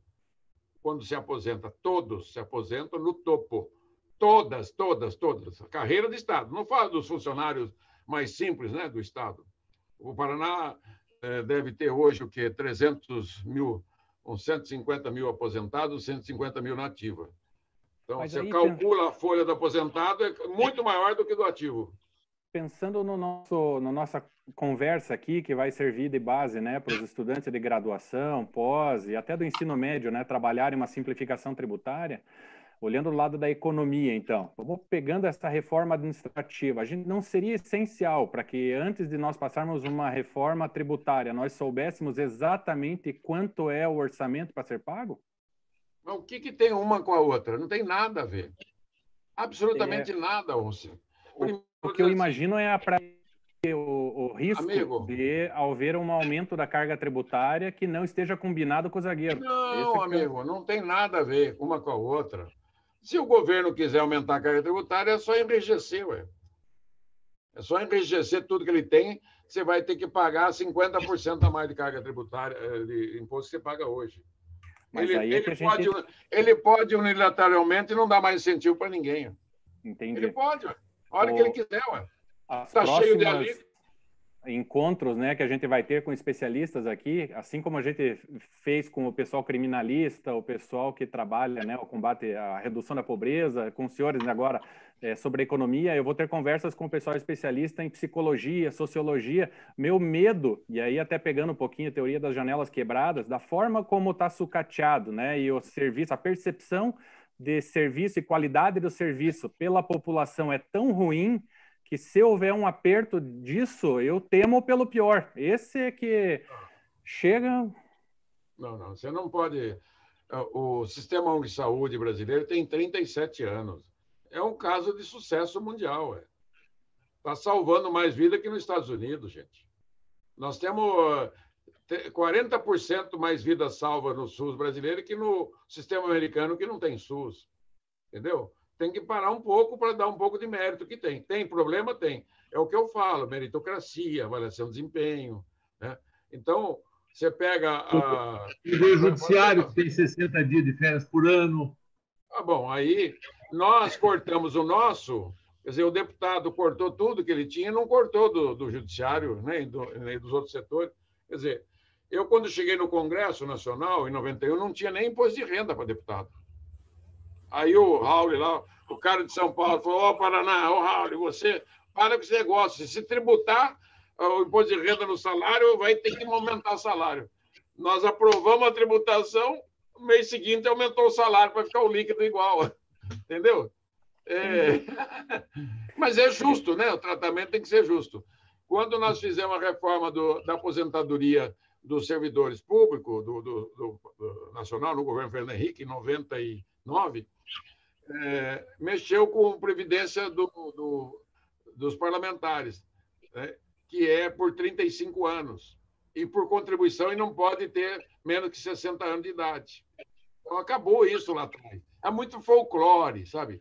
Assim, eu tenho um remédio, é tributário. Ganhou mais no setor público, tem que ter uma tributação adicional simples. Olha, você passou do 33, que é o teto de gasto, muito bem.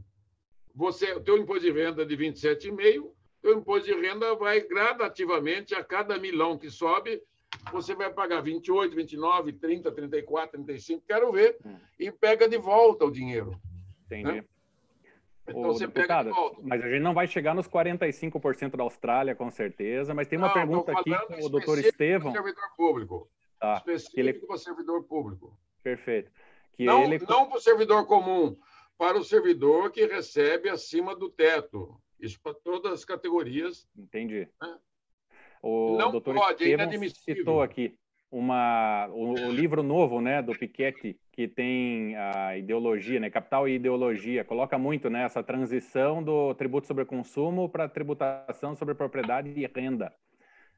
Em algum momento, como é que a gente faz essa transição para ficar no equilíbrio que ficou na sua apresentação ali? Como é que a gente vai fazer isso numa mudança agora em que está sendo proposta só da tributação de consumo, com aumentos, né? Não, isso está na minha PEC. Eu vou pedir perdão para você e para o Raul, claro, mas eu já estou 7 minutos atrasado por um outro compromisso. Sim.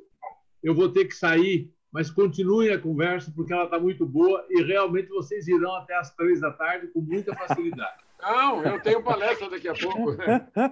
Não, obrigado. Eu vou me despedir dos senhores, hein?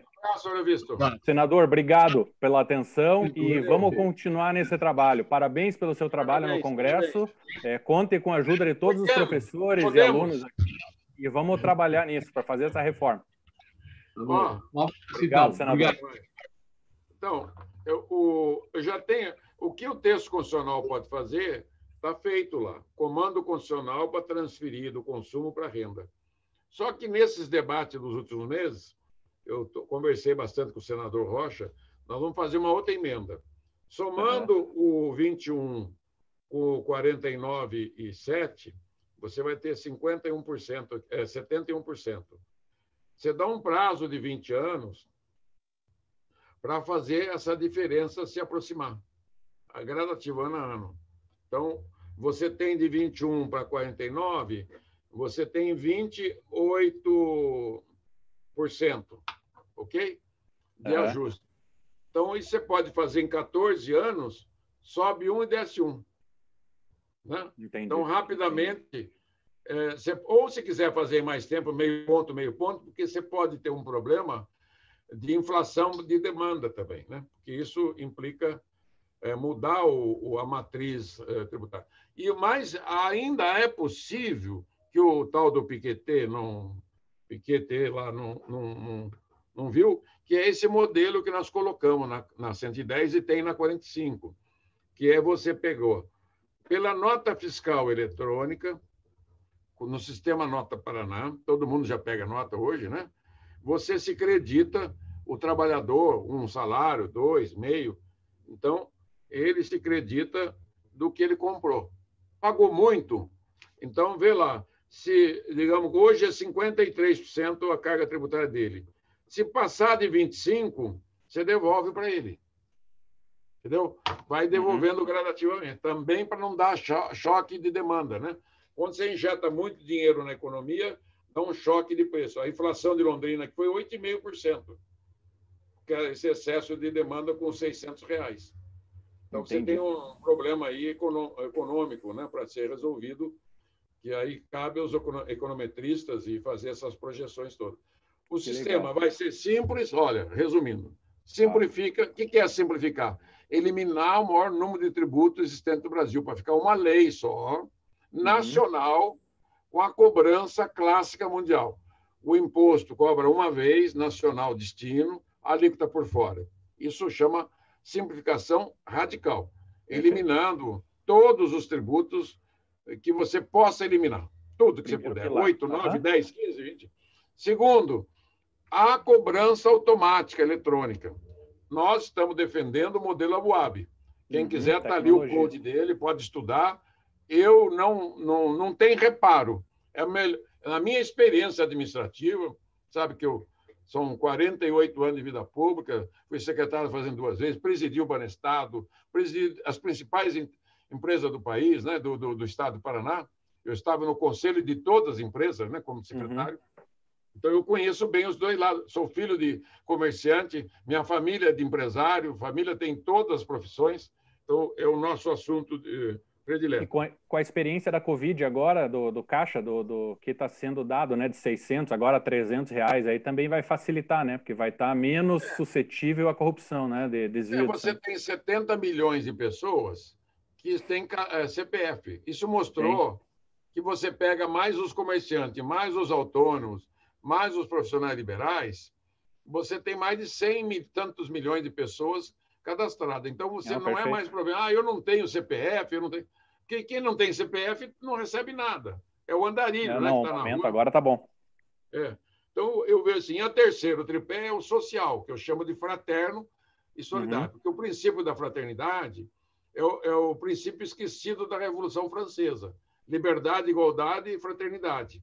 Então, liberdade, igualdade... Não, fraternidade é tornar irmão e solidário, né? A solidariedade e a fraternidade para você tributar menos, ou seja, não tem cabimento pagar mais imposto quem ganha 1 salário e 2 e quem ganha 30.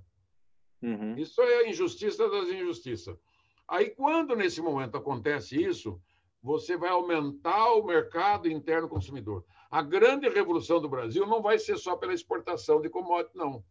Vai ser pela ativação do mercado interno que está reprimido, com a carga tributária, com as elevadas taxas de juros. Não tem cabimento uma pessoa de baixa renda, de 1, 2, 3, 5 salários, 10, pagar 400% de juro numa loja de departamento, num cheque especial, num cartão de crédito vencido, ou no empréstimo que ele faça. Então, nós temos que consertar isso. Aí sim, a população, com dinheiro na mão, vai circular esse dinheiro e aí vai ter o crescimento e o progresso e o emprego e a renda. Emprego e renda, emprego e renda. Não, a proposta é muito boa. Só tem que ver realmente, né, essa dificuldade política que está sendo enfrentada hoje, né, por conta não só da pandemia, né, mas desse puxa daqui, puxa de lá, com centrão, não centrão. Esse realmente está nos deixando aflitos, né, deputado? O teu tema foi essencial. Ficou claro que quem matou e está matando a economia brasileira, os empregos, as empresas, é o sistema tributário? É isso. Ele que é o vilão. Claro, não tem só ele, mas ele é o grande vilão. né? Ele é o maior vilão da história do Brasil dos 40 anos que nós temos aqui declinando. Não pode, como é que pode 40 anos caindo a participação relativa do Brasil no mundo, se nós só produzimos, nós temos 370 bilhões de dólares depositados em Nova York, que são saldos da balança comercial brasileira. Sim, sim. Agora, você sabe, deputado, eu tenho usado muito a analogia de oficina mecânica, né? Para o pessoal entender um pouquinho mais facilmente o que a gente vai arrumar, né? Eu tenho olhado assim, não sei quantas vezes o senhor visitou aqui a feirinha do Largo da Ordem em Curitiba, mas lembra que tinha um triciclo, que tinha um guidão de cabeça de touro, e daí todos os penduricalhos, e daí só a pessoa que construiu aquilo é que sabe andar com aquilo, né? E a impressão que eu tenho é que as marchas estão tudo encavaladas, só tem a primeira e a sexta marcha, né? Então, dá a impressão que esse é o nosso sistema tributário e que a gente precisa uma bicicleta para fazer o troço andar, não mais do que isso. De vez em quando, eu uso a analogia do motor, né, do carro que foi fundindo, ou do paciente, né?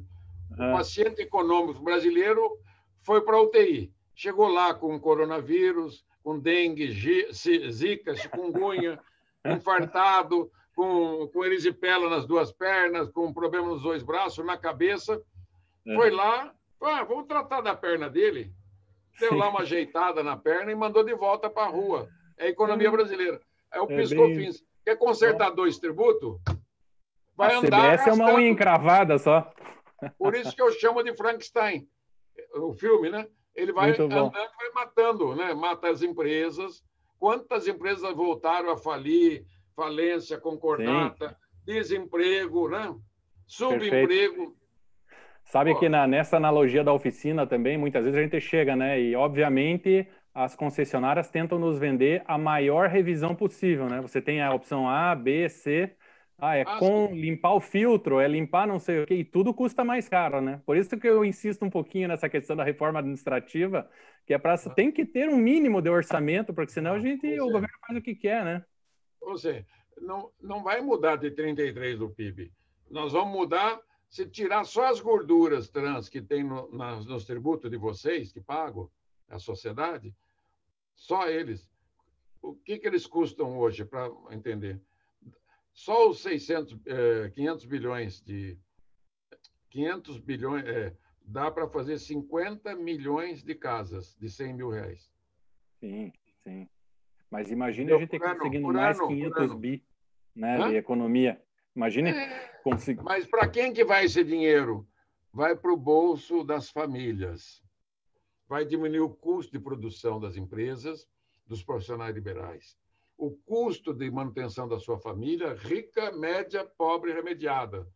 Vai viabilizar os empregos novamente, melhorar o salário, melhora o lucro das empresas e diminui o custo, aumenta o poder aquisitivo das famílias. É o círculo virtuoso contra o círculo negativo que nós temos. Hoje o Brasil está numa espiral negativa, descendente, gravíssima.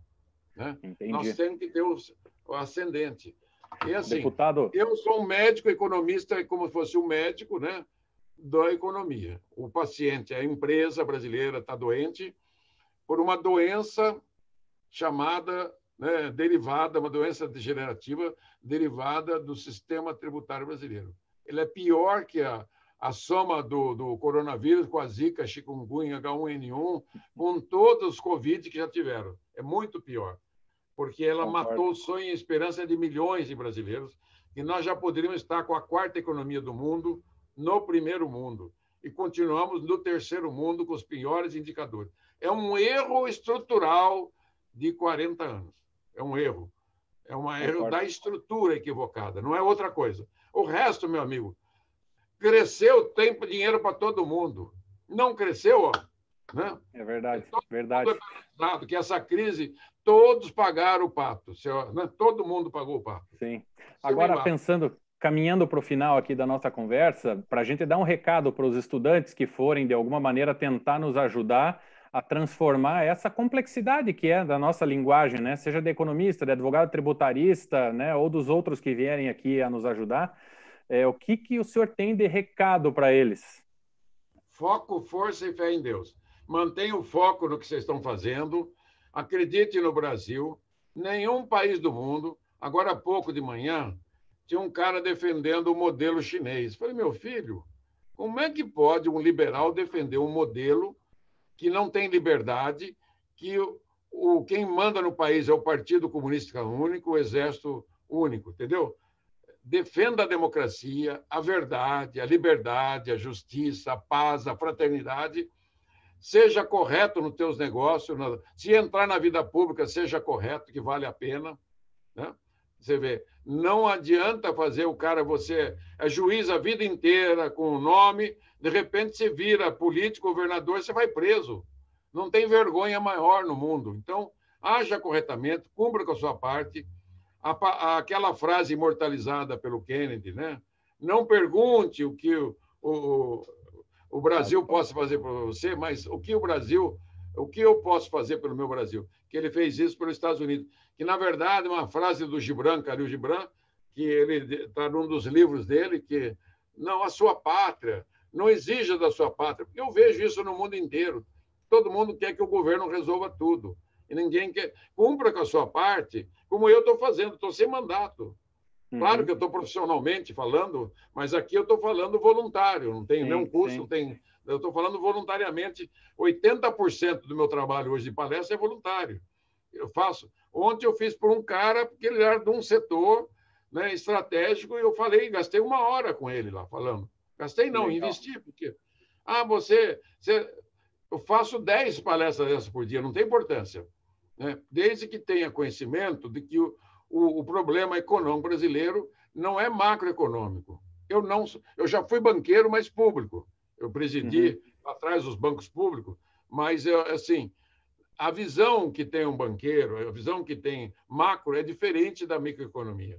Reforma tributária é economia microeconômica. No direito tributário é um ramo importante do direito brasileiro, o direito tributário. Então, os impostos têm que ser simples. Na cobrança direta, quanto mais direto e simples, melhor. Tanto que na antiguidade eles cobravam da safra ou do trânsito, né? É onde cobrava. Sim. Depois veio complicando as coisas, né? Então, o que você tem que ter em mente é que o sucesso só vem com muita força, determinação, foco, né? E fé, perseverança, fé em Deus. Então, senão não vem, o sucesso não vem. Olha, eu quando eu cheguei em Curitiba, com 36 anos, eu tinha sido prefeito de Cambé. Um jornalista famoso, que hoje é meu amigo, falou: "Aí, já vem o financista de Cambé. Esse aí não vai ficar muito tempo aí, não." Aí ele brincava: tem o analista de Bagé, o financista de Cambé, porque dava rima, né? Eu vim e venci. Ajudei a fazer o maior governo da história do Paraná. Ele investiu 88% de um orçamento em 4 anos, 22,2% ao ano. Né?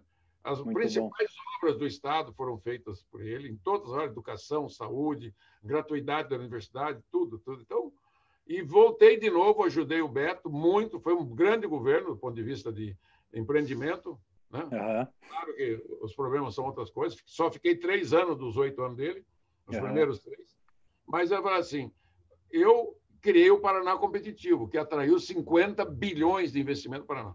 Né? 50 bilhões de investimentos novos no Paraná. Então, é assim, tem que ter... E hoje eu estou sem mandato, né? Praticamente sem nenhuma ligação política nacional, estadual e municipal. Né? E não importa, importa que você está de pé. Né?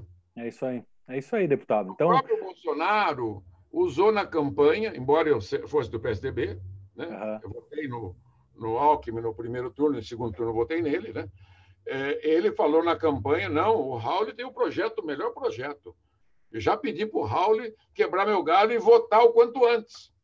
Só que ele entregou a economia para o Guedes. E o Guedes trouxe o Sintra junto, que é para fazer CPMF. E aí o povo não aceita, o Congresso não aceita. Né? Entendi. Eu já passei por isso. Entendi. Deputado, muito obrigado. Muito obrigado pelo seu tempo, pela disponibilidade, preciosas informações. Eu vou ficar, então, aguardando, né, o arquivo para eu transmitir aqui. Quem está assistindo, eu sou consultor tributário, eu e meu filho também, né? Tá bom. Concorrente aí do você também. Então, mas tem uma consultoria mais especializada em algumas áreas, nacional, viu? Tá bom. Obrigado, deputado. Tudo de bom, bom almoço e tudo de bom. Mais uma vez, obrigado. E todo mundo que está aqui conosco assistindo. As perguntas que foram feitas também, eu vou tentar puxar, responder para cada um individualmente, mas o mais importante é que a gente motive, né, os alunos de graduação, pós, ensino médio, a entrarem conosco nessa briga de simplificar o sistema tributário, e esse exemplo colocado pelo deputado foi essencial nessa nossa batalha, né? Tá bom? Isso mesmo, Luciano. Obrigado, um abraço. Tchau, Obrigado, tchau. um abraço a todos.